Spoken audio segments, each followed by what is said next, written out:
एक बेहतरीन गायक और शानदार शख्सियत कृष्ण कुमार कुन्नाथ के मात्र 53 वर्ष की आयु में अचानक उस वक्त अपने फैंस को छोड़कर हमेशा हमेशा के लिए शांत हो गए जब वो कोलकाता के एक लाइव फंक्शन से लौटे थे। परिवार में पीछे अपनी पत्नी, 2 छोटे बच्चों को छोड़ गए। दूसरे सेलिब्रिटीज़ की तरह उन्होंने भी हेल्दी ब्रेकफास्ट लिया होगा उस दिन, योगा या जिम वर्कआउट किया होगा, कुछ लोगों के साथ मीटिंग्स की होगी, कार्यक्रम के लिए मस्त तैयार होकर मंच पर पहुंचे होंगे जहां उन्हें एक यादगार एनर्जेटिक परफॉर्मेंस देनी थी। उनके शेड्यूल में कुछ महीनों के कार्यक्रम भी निर्धारित रहे होंगे। एक 53 वर्षीय हैंडसम सेलिब्रिटी की ज़िंदगी शायद इससे भी अधिक व्यस्त रही होगी जितनी आप और हम सोच पाते हैं। सेलिब्रिटीज़ अपने जीवन में लगभग सारी कोशिश करते होंगे जिससे कि वो लंबा, स्वस्थ, सफल जीवन अपने परिवार के साथ बिता सके। और इसमें कोई दो राय नहीं कि ये सभी खान पान के परहेज से लेकर कसरत वगैरह सभी प्रयासों के द्वारा एक अनुशासित लाइफ को मेंटेन करते रहे होंगे। फिर भी किसी को 53 की, किसी को 46 की, तो किसी को 40 की एज में बहुत भागदौड़ कर कमाई हुई सारी संपत्ति, इतना स्ट्रेस लेकर टिकड़े में भिड़ाकर कमाया हुआ सारा वैभव अचानक ही छोड़कर जाना पड़ता है।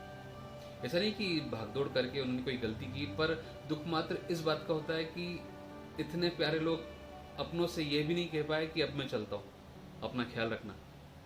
जाते समय अपने बच्चों को सीने से तक नहीं लगा पाए। 2-4 दिन बीमार भी नहीं पड़े कि कुछ आभास हो जाता कि माता पिता, पत्नी, दोस्तों से आखिरी बार अपने मन की कुछ बात कह लेते। कुछ साल पहले तक जब मैंने अपने बुजुर्गों को अंतिम यात्रा पर जाते देखा तो मुझे याद है कि आराम से हमारे सर पर हाथ रखकर बात करते थे, गीता का 16वां अध्याय सुनते हुए शांतिपूर्वक अंतिम सांसें लेते थे। घर में कौन सी चीज़ पोते को देनी है, नातिन को देनी है, बहू को क्या देना है, मतलब बहुत संतोषजनक मैंने अपनी दादी को मृत्युशैया पर ये सब बताते हुए देखा। गोदान का संकल्प भी होश रहते ले लिया करते थे, लेकिन आजकल मृत्यु का कोई पैटर्न नहीं रहा, सब कुछ बदल चुका है। अब मृत्यु गीता का 16वां अध्याय सुनाने का अवसर नहीं देती। अब बेटे, बहू, यार दोस्तों से हंसते बतियाते हुए जाने की बात पूरी नहीं होती देखी जा सकती। बहुत से लोग तो इतनी जल्दी चले जाते हैं कि वो बहू, दामाद, नाती पोते जैसे सुख और कर्तव्य का आनंद भी एक सपना ही रह जाता उनके लिए। इसलिए छोटा सा आग्रह है, किसी से रूठ कर न बिछड़े, किसी को रुला कर न सोएं, किसी को अपमानित करके बड़प्पन न महसूस करें, किसी को दबाकर, किसी की स्थिति का फायदा उठाकर अपनी मूंछों पर ताव न दें।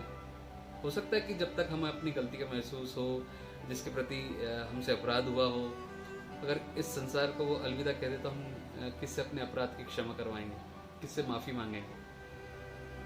इसलिए हम अपना मन उदार रखें, छोटी छोटी बातों को दिल से ना लगाएं, चोट और धोखा बेशक किसी से न खाएं, पर इतने तंग दिल भी ना हो कि प्यार के 2 बोल भी हमसे सुनने के लिए हमारे संपर्क में आने वाले लोग तरस जाएं, क्योंकि तनी हुई भ्रुकुटी भी हमारी अंतिम तस्वीर में सुंदर नहीं आएगी।